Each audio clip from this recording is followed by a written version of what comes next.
Friends, welcome to my YouTube channel ESM தம்பிஸ். இன்றைக்கி நம்ம எதை பற்றின வீடியோ பார்க்க இருக்கோன்னா, உங்கள் எல்லாருக்குமே தெரியும், இன்றைக்கி டிசம்பர் 7 கொடிநாள் அன்னைக்கு. நம்ம ஆல்ரெடி சொல்லியிருந்தோம், நாயக் ரஞ்சித் அவங்களுக்கு ஏற்பட்ட மன உளைச்சலுக்கும் அதுக்காக கொடிநாள் அன்னைக்கு அரியலூர் மாவட்ட கலெக்டர் அலுவலகத்தில் அங்கே ஒரு கண்டன ஆர்ப்பாட்டம் ப்ளஸ் அவங்களுக்கு ஒரு மனு கொடுக்குறதா இருக்கிறத பற்றி ஆல்ரெடி நம்ம வீடியோ போட்டிருந்தோம். அதை பற்றின முழு வீடியோ தான். வீடியோ பிடிச்சிருந்தா லைக் பண்ணுங்கள், ஷேர் பண்ணுங்கள். என் சேனலை ஃபஸ்ட் டைம் பார்க்குறீங்க அப்படின்னா சப்ஸ்கிரைப் பண்ணிக்கோங்க. உங்களோட ஆர்மி ஃப்ரெண்டுக்கும் இந்த சேனலை ஷேர் பண்ணுங்கள். ஃப்ரெண்ட்ஸ், உங்கள் எல்லாருக்குமே தெரியும், லேட்டஸ்ட்டாக நம்ம சர்வீஸ் பர்சன் நாயக் ரஞ்சித் அவங்களோட வீடியோ எல்லா பக்கமும் வைரல் ஆச்சு. அந்த வீடியோ பார்த்துட்டு நம்மளோட சப்ஸ்கிரைபர் ப்ளஸ் நம்ம வாட்ஸ்அப் குரூப்பில் இருக்கிற நிறைய ஜேசியூ சாப் நிறைய பேர் சொல்லியிருந்தாங்க அவங்ககிட்ட பேசுங்க அப்படின்னு. அவங்க நாயக் ரஞ்சித் அவங்ககிட்ட பேசி அவங்களுக்கு என்ன தான் பிரச்சனை, ஏன்னா நம்ம எல்லோரும் வீடியோ பார்த்தது தான் தெரியும், அதுக்கு முன்னாடி என்ன நடந்துச்சு அப்படின்னு சொல்லி யாருக்குமே தெரியாது. அப்போ அவர்கிட்ட கேட்கும்போது அவர் நம்மளை ஒரு சில விஷயங்கள் அவர் பகிர்ந்துக்கிட்டார். கிட்டத்தட்ட ஒரு 2 மாதமாக அவர் மன உளைச்சலுக்கு ஆளாகி என்ன செய்கிறதுன்னு தெரியாமல் அந்த விஷயத்துக்காக ரொம்ப எல்லா பக்கமும் கடிதங்கள் எழுதி எஸ்பி சாப், அதுக்கடுத்து டிஐஜி எல்லாருக்குமே அவங்க யூனிட்டில் இருந்து ப்ராப்பர் பை சேனல் யூனிட்டில் இருந்து லெட்டர் அனுப்பிச்சிருக்காங்க. அவங்களோட தந்தையார் தாக்கப்பட்டிருக்காங்க, அதுக்காக நடவடிக்கை எடுக்க சொல்லி ஒரு சிவில் இஷ்யூ, அதாவது லேண்ட் டிஸ்பியூட்டுன்னு சொல்லுவாங்க. சித்தப்பா பையன் பெரியப்பா பையனுக்குள்ள இருக்கிற லேண்ட் டிஸ்பியூட்க்கு அவங்க அப்பா தாக்கப்பட்டிருக்காரு. அதை காரணமாக வச்சு தான் அவர் நியாயம் கேட்டு எல்லா இடத்துக்கும் போனார். அந்த இடத்துல அவருக்கு நியாயம் கிடைக்கல அப்படிங்கிற ஒரு குற்றச்சாட்டை அவர் வச்சுருந்தார்.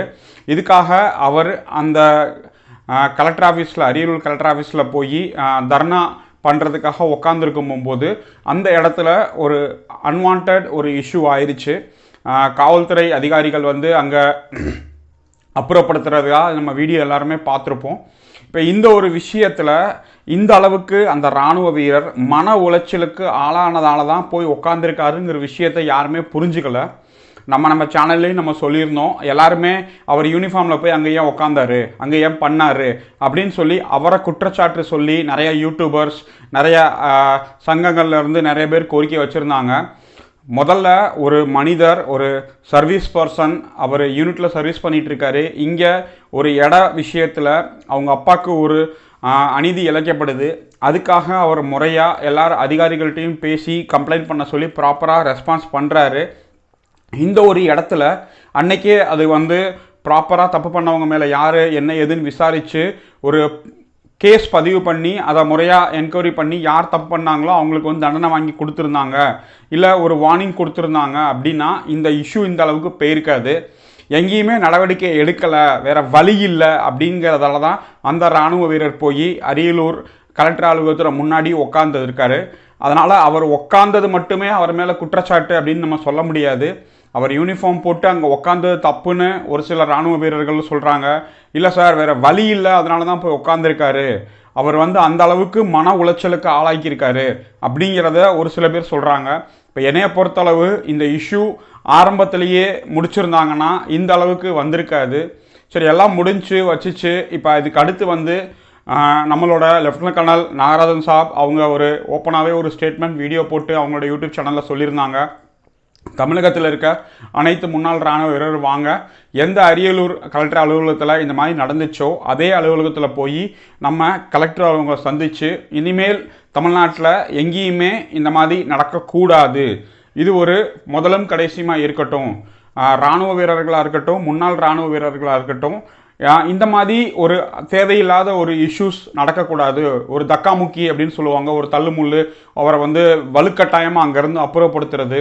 ஏன்னா அவங்கள காக்கி சட்டை மரியாதைக்கு உரியது, நாட்டை காப்பாற்றுறதுக்காக அவங்களும் வேலை பார்த்துருக்காங்க, அவங்களுக்கும் இரவு பகலாக காவல்துறை டியூட்டி பார்த்துட்டு தான் இருக்காங்க, அவங்களுக்கும் மன உளைச்சல் இருக்குது. ஆனால் இதே மாதிரி இராணுவ வீரர் எல்லையில் பாதுகாத்துட்டு இருக்காரு. இப்போ அவருக்கு அங்கே பாதுகாக்கும் போது இங்கே குடும்பத்துக்கு ஒரு உயிருக்கு அச்சுறுத்தக்கூடிய ஒரு சூழ்நிலை இருக்கும்போது அவர் என்ன பண்ணுவார்?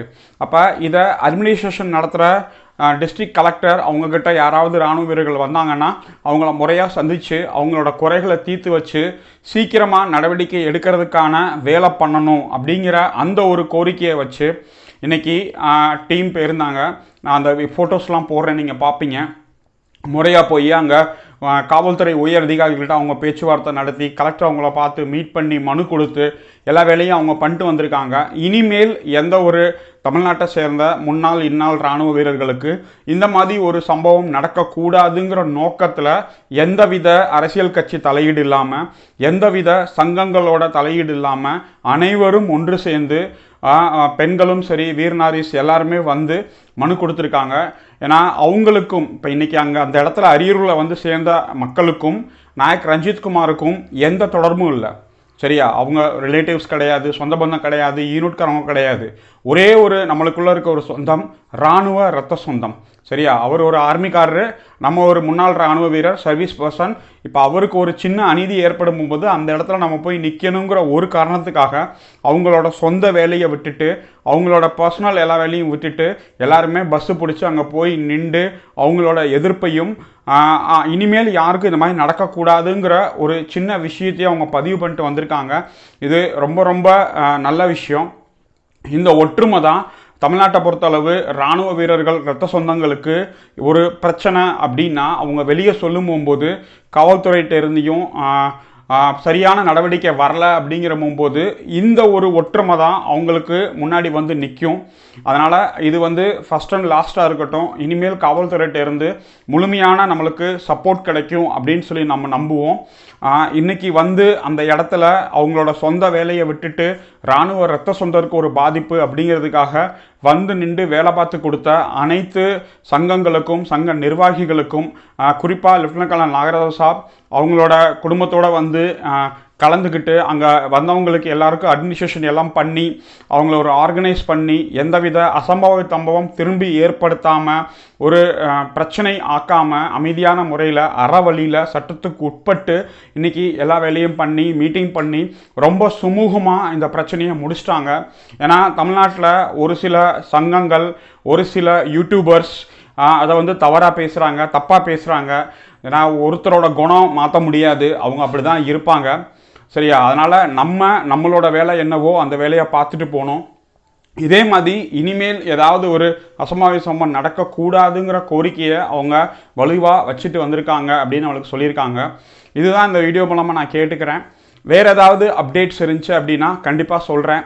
சீக்கிரமாக நாயக் ரஞ்சித் அவங்களோட பிரச்சனை சால்வ் ஆயிரும். ஏன்னா அவங்க எதிரி மேலே ஒரு சில நடவடிக்கை எடுத்திருக்காங்க. வேறு சட்டப்பூர்வமாக என்னென்ன பண்ண முடியுமோ காவல்துறை உயர் அதிகாரிகள் கண்டிப்பாக அந்த நடவடிக்கை எடுத்து அவங்க அப்பா அம்மாவை பேசி எல்லா வேலையும் பண்ணியிருக்காங்க. அங்கே இருக்க லோக்கல் சங்கங்களும் ஒரு சில நடவடிக்கை எடுத்திருக்காங்க. யார் யாரெல்லாம் இந்த விஷயத்துக்காக முன் வந்து செஞ்சாங்களோ அவங்க எல்லாருக்கும் ரொம்ப ரொம்ப நன்றிகள். இதே மாதிரி ஒற்றுமையாக எல்லா விஷயத்துக்கும் வரணும் அப்படின்னு சொல்லி நம்ம கேட்டுக்கிறோம் நம்ம சேனல் மூலமாக. வாட்ஸ்அப் குரூப் இருக்குது. வாட்ஸ்அப் குரூப்பில் ஜாயின் பண்ண விருப்பப்பட்டீங்கன்னா லிங்க் டிஸ்கிரிப்ஷனில் இருக்குது. லிங்கை கிளிக் பண்ணி நீங்கள் ஜாயின் பண்ணிக்கலாம். தேங்க்யூ வெரி மச் வாட்சிங் திஸ் வீடியோ.